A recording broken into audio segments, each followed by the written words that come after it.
আজ একটি অন্য ধরনের রেসিপি নিয়ে এসেছি। এই খাবারটি আমরা সচরাচর খাই না। শুধুমাত্র আমাদের দেশে যখন শীতকাল তখনই এই সবজিটি পাওয়া যায়। এই রেসিপিটি আমার বড় বোনের কাছ থেকে শেখা। ঠিকমতো রান্না করতে পারলে এই সবজিটি খেতে অনেক মজা লাগে। এই সবজিটির নাম হচ্ছে বিটরুট। এই ভাজিটি করতে যা যা উপকরণ লাগে সবকিছুই আমাদের হাতের কাছে পাওয়া যায়। খুব অল্প উপকরণ দিয়ে এই ভাজিটি রেডি করা যায়। প্রথমে আমি বিটরুটটিকে ভালো করে পিল করে হাতে কুচি কুচি করে নিয়েছি। আপনারা চাইলে কোনো গ্রেটার মেশিনে চিকন করে গ্রেট করে নিতে পারেন।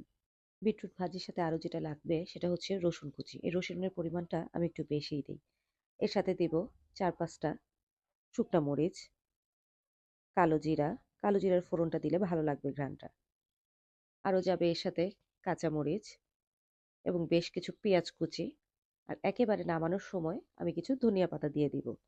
বিটরুটটা মিষ্টি লাগে, এর জন্য এর সাথে একটু বেশি পরিমাণে ঝাল দিলে খেতে ভালো লাগবে। প্রথমে একটি কড়াইতে অল্প একটু তেল দিয়ে নিব। যেহেতু এটা একটি হেলদি খাবার এর জন্য তেলটা কম ইউজ করব। এরপর এতে সে কালো জিরা দিয়ে দিব। কালো জিরাটা একটু গরম হলে এর সাথে দিব শুকনা মরিচ। শুকনা মরিচটা ভাজা হলে এরপরে দিব সে কুচি করে রাখা রসুনগুলো। রসুনগুলো একটু ভালোভাবে নেড়ে নিব। হালকা একটু ভাজা ভাজা করে নিব। এরপরে দিয়ে দিব পেঁয়াজ কুচি। পেঁয়াজ আর রসুনের পরিমাণটা প্রায় সেম সেমই দিই। পেঁয়াজটাও বেশ কিছুক্ষণ একটু নেড়ে নিয়ে তারপর এতে দিয়ে দিব সে কুচি করে রাখা বিটগুলো। এরপর এই বিটটাকে সে রসুন পেঁয়াজের সাথে হালকা করে আরেক কিছুক্ষণ ভেজে নিব। এ পর্যায়ে এতে স্বাদ মতো লবণ দিয়ে দিব। লবণ দিয়েও ভালো করে নাড়াচাড়া করে নিব।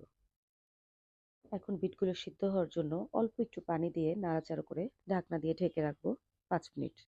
৫ মিনিট পরে ঢাকনা তুলে আরেকটু নাড়াচাড়া করে এতে দিয়ে দিব ফালি করে রাখা কাঁচামরিচ আর সাথে ধনিয়া পাতা কুচি। ধনিয়া পাতার স্মেলটা আমার কাছে ভালো লাগে বলে আমি একটু বেশি পরিমাণে দেই। আপনারা চাইলে কম দিতে পারেন অথবা স্কিপ করেও যেতে পারেন।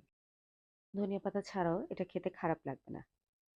তৈরি হয়ে গেলে খুব অল্প সময়ের একটি হেলদি খাবার।